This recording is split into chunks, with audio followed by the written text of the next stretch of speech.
दोस्तों, Salasar techno engineering की बात करें तो स्टॉक में फ्राइडे को काफ़ी अच्छी तेज़ी बनी है। स्टॉक यहाँ पे अब 20 को क्रॉस कर चुका है, यानी नई तेज़ी के साथ आगे बढ़ने को तैयार हो चुका है। सालासर टेक्नो इंजीनियरिंग की बात करें तो यह कंपनी अलग अलग सेक्टर में काम करती है और सारे के सारे जो सेक्टर है वो बहुत ही शानदार है, यानी चाहे रेलवे सेक्टर हो या फिर टेलीकॉम सेक्टर हो या फिर यहाँ पे सोलर सेक्टर हो। यहाँ पे इन सारी संभावनाओं की वजह से हम देख सकते हो कि सालासर टेक्नो इंजीनियरिंग इस समय काफ़ी अच्छा लग रहा है। लगातार बोनस देने वाली ये कंपनी 2020 के बाद, कोविड काल के बाद इसने 2 बार बोनस दे दिया है। क्या आने वाले इसमें फिर बोनस देगी कंपनी, जानने की कोशिश करेंगे इस वीडियो के माध्यम से। दूसरी तरफ अगर हम इन्फीबीम एवेन्यू की बात करें तो यहाँ पे काफ़ी बड़ी गुड न्यूज़ निकल के आ रही है। कंपनी यहाँ पे अब देख सकते हो कि यूपीआई सेवा शुरू करने जा रही है, बिल्कुल वैसे ही जैसे आपको फ़ोनपे, गूगल पे के माध्यम से सर्विस मिलती है। तो देख सकते हो कि नए ज़माने का बिजनेस कंपनी शुरू कर चुकी है। इसके अलावा कंपनी बहुत बड़ा निवेश गुजरात में करने जा रही है आने वाले समय में। तो क्या इस समय हमें इन्फीबीम एवेन्यू में निवेश करना चाहिए? ये दोनों ऐसे स्टॉक है जो आने वाले समय काफ़ी बड़े मल्टीबैगर साबित हो सकते हैं। तो यहाँ पे इन सारी संभावनाओं को तलाशेंगे इस वीडियो के माध्यम से। लेकिन फ्रेंड, उससे पहले अगर आप पहली बार हमारे चैनल पे आए तो चैनल को सब्सक्राइब कर दीजिए, एक बेल आइकॉन दबा दीजिए ताकि जब भी नया वीडियो बने पहला नोटिफिकेशन आपको मिले। वीडियो पसंद आए तो लाइक से ज़रूर कीजिए। चलो फ्रेंड्स, वीडियो स्टार्ट करते हैं। मैं हूँ आपका दोस्त एस.बी. दवे और हमारे अपने चैनल ऑनलाइन कमाई में आपका बहुत बहुत स्वागत है। तो सबसे पहले सालासर टेक्नो इंजीनियरिंग की बात करें तो 21.46 पर क्लोजिंग थी, 2.29% की तेज़ी देखने को मिली। तो बाजार में तेज़ी का यहाँ पे असर देखने को मिला। वैसे स्टॉक देख सकते हो कि काफ़ी बेहतर करता हुआ दिखाई देगा। इस महीने की शुरुआत में स्टॉक लगभग 17-18 के आसपास था। 4 सितंबर को इसने 17.76 का लो बना के क्लोजिंग दी थी। उसके बाद में इसमें तेज़ी का वातावरण बनना शुरू हुआ। वैसे देख सकते हो कि ये स्टॉक 11 सितंबर को 23 का इंट्राडे का हाई बना दिया था। काफ़ी अच्छी दौड़ लगाई। उसके बाद में इसमें थोड़ा सा आप देखें तो दबाव का माहौल बना, लेकिन अच्छी बात यह है कि लगातार 20 के ऊपर बना हुआ है।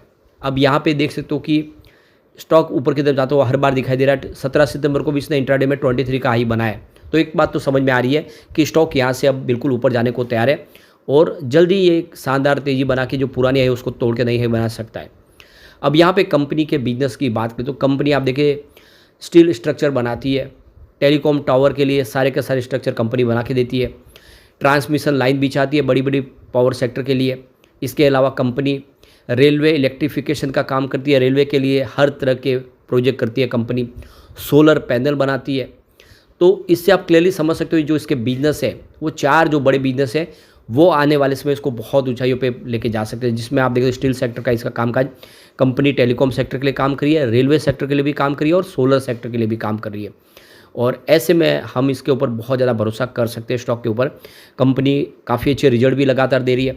अब देख सकते हो कि इस बार सरकार ने जो रेलवे सेक्टर के लिए जो कैपेक्स है वो ज़बरदस्त बढ़ा दिया। करीब 2,62,200 करोड़ रुपीज़ का कैपेक्स रखा है 2024-25 के लिए, यानी रेलवे सेक्टर के लिए बहुत सारा सरकार खर्च कर रही है। ऐसे में बहुत सारी नई रेलवे लाइन बिछाने का काम भी होगा, इलेक्ट्रिफिकेशन का काम भी होगा और इसका बड़ा फ़ायदा सालासर टेक्नो इंजीनियरिंग को हो सकता है। इसने पिछले दिनों आरवीएनएल के साथ में बिजनेस टाइप किया है। तो देख सकते हो कि आरवीएनएल के पास जो प्रोजेक्ट आएगा उसके लिए स्ट्रक्चर बनाने का काम कंपनी कर सकती है। तो ये बहुत बड़ा मौका है सालासर के लिए। इसके अलावा सरकार ने अब 6G टेक्नोलॉजी को लाने की तैयारी शुरू कर दी है। हमारे टेलीकॉम मिनिस्टर ज्योतिरादित्य सिंधिया की तरफ से जो कहा गया है कि जल्दी हम 6G सर्विस शुरू करने जा रहे हैं।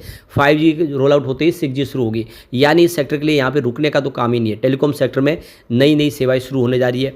ऐसे में टेलीकॉम सेक्टर जो इस समय देखें तो सबसे मजबूत कड़ी है। इसके टेलीकॉम सेक्टर के बिना कहीं पर कोई इंडिया का भला हो ही नहीं सकता, क्योंकि आप देख लो कि सारी की सारी सेवाएं वो इंटरनेट और टेलीकॉम सेक्टर के माध्यम से ही आगे बढ़ते, चाहे वो बैंकिंग हो या फिर हॉस्पिटल हो या फिर कॉलेज हो या फिर कोई बिजनेस हो। सबके लिए इस समय इंटरनेट महत्वपूर्ण है और उसमें इस सेक्टर से संबंधित कंपनियों का भविष्य बिल्कुल उज्ज्वल है।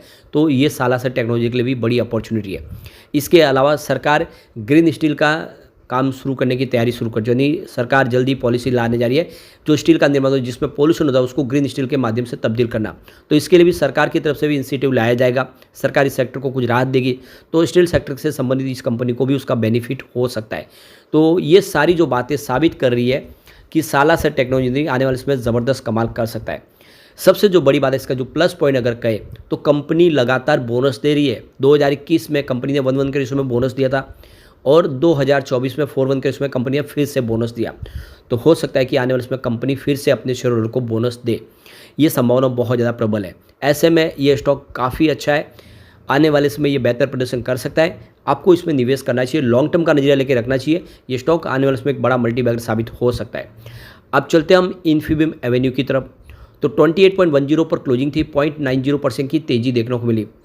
यह कंपनी का जो बिजनेस है वो बहुत ही शानदार है। कंपनी आर्टिफिशियल इंटेलिजेंस के ऊपर काम कर रही है, तेज़ी से अपने कारोबार को आगे बढ़ा रही है। साथ में यूपीआई ट्रांजैक्शन का कंपनी का बिजनेस है। इंडिया के अलावा विश्व के काफ़ी देशों में कंपनी काम कर रही है, चाहे यूएस हो या यूएई हो, इन सब जगह पे कंपनी का बिजनेस तेज़ी से ग्रो कर रहा है। ये इंडियन कंपनी ग्लोबल लेवल पर काफ़ी अच्छा काम कर रही है डिजिटल ट्रांजैक्शन के मामले में। फिलहाल देख इसकी प्राइस भी नीचे है, क्योंकि आप ये देख ही सकते हो कि इस सितंबर महीने में स्टॉक लगभग 10 सितंबर को 31 तक चला गया था। उसके बाद में इसमें स्टॉक में गिरावट आई और वो देख सकते हो कि सब्सिडीज कंपनी का जो इसमें से जो डीमर्जर की प्रक्रिया थी उसकी वजह से यहाँ पे ये प्राइस गिरी थी। तो उसमें गिरावट की वजह से देखिए स्टॉक आ गया था 27 के आसपास। 17 सितंबर को आप देखिए 27 के आसपास था। लेकिन उसके बाद अब देखें तो पिछले 3 ट्रेडिंग सेशन इसमें हम फिर से पॉजिटिव क्लोजिंग देख रहे हैं।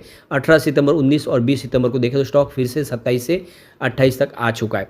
यानी यहाँ से अब तेज़ी से आगे बढ़ने की संभावना, करेक्शन काफ़ी ज़्यादा हो चुका है।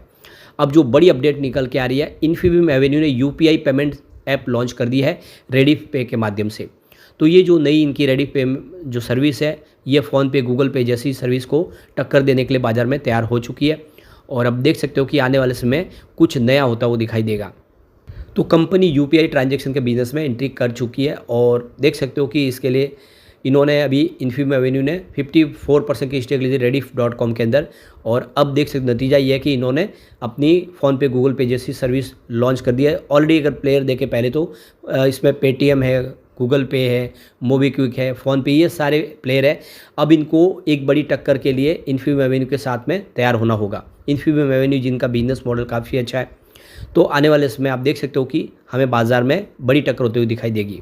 तो यहाँ पे देखिए इन्फीबीम एवेन्यू यूपीआई पेमेंट के माध्यम से देखें तो insurance business, landing, stock trading, wealth management, ये सारे जो बिजनेस है इस ऐप के माध्यम से लोगों के लिए प्रोवाइड करेगी। तो क्लियरली देख सकते हो कि ये काफ़ी बड़ा एक गेम चेंजर साबित होगा इस कंपनी के लिए। साथ में यहाँ पे देखो कंपनी ने साउंड बॉक्स भी रिलीज कर दिया है। अब ये देखो कि साउंड बॉक्स अलग अलग जो आप देखें रिटेल स्टोर है वहाँ पे लगाए जाएंगे, जिसके माध्यम से जो मर्चेंट्स के जो टोटल मर्चेंट के पेमेंट होंगे वो ट्रांजैक्शन यहाँ पे साउंड बॉक्स के माध्यम से उसकी जानकारी दे पाएंगे। तो अलग अलग सोर्सेज के ऊपर ये साउंड बॉक्स काम करेंगे, जिसमें यूपीआई ट्रांजैक्शन, डेबिट कार्ड्स के माध्यम से, क्रेडिट कार्ड के माध्यम से जो भी ट्रांजैक्शन उसकी जानकारी देंगे। तो ये देखो कि जिस तरह आपने देखे होंगे पेटीएम के जो साउंड बॉक्स होते हैं, उसी तरह से ये नए जो साउंड बॉक्स अब इन्होंने बाज़ार में उतार दिए है। क्यूआर पेमेंट के ऊपर भी यहाँ पे देख सकते हो कि इसमें आप देखें सारी जानकारी मिलेगी। तो अब बिजनेस तेज़ी से बढ़ने लगा और ये जो साउंड बॉक्स का बिजनेस है इसमें हर महीने रिवेन्यू मिलता है। जो कंपनी है जो इस्तेमाल करती है, चाहे रिटेल दुकानदार जो इस्तेमाल करते हैं, वो उसको रेंट पे करते हैं। तो ये एक बिजनेस है जो लगातार इनका रिवेन्यू बढ़ा के देगा। ऑलरेडी अगर आप देखें इन्फीबीम एवेन्यू करीब 7 ट्रिलियन रुपीज़ तक का अगर आप देखें तो इन्होंने ट्रांजैक्शन अभी तक कर लिया यूपीआई के माध्यम से फाइनेंशियल 2024 में, और करीब 10 मिलियन क्लाइंट्स हैं इनके पास डिजिटल पेमेंट के। तो काफ़ी अच्छा बिजनेस है और आने वाले समय ये और बेहतर कर सकता है। यहाँ पे इन्होंने एक जो बड़ा और फैसला किया है, गिफ्ट सिटी गुजरात में कंपनी 2000 करोड़ का खर्च करने जा रही है 2030 तक आर्टिफिशियल इंटेलिजेंस के ऊपर। उसको आप देखिए एक नया बिजनेस जो ग्लोबल हब बन सकता है। आर्टिफिशियल इंटेलिजेंस में इंडिया तेज़ी से आगे बढ़ रहा है, उसमें बड़ा योगदान यहाँ पे आपको इन्फीबीम एवेन्यू का भी दिखाई देगा।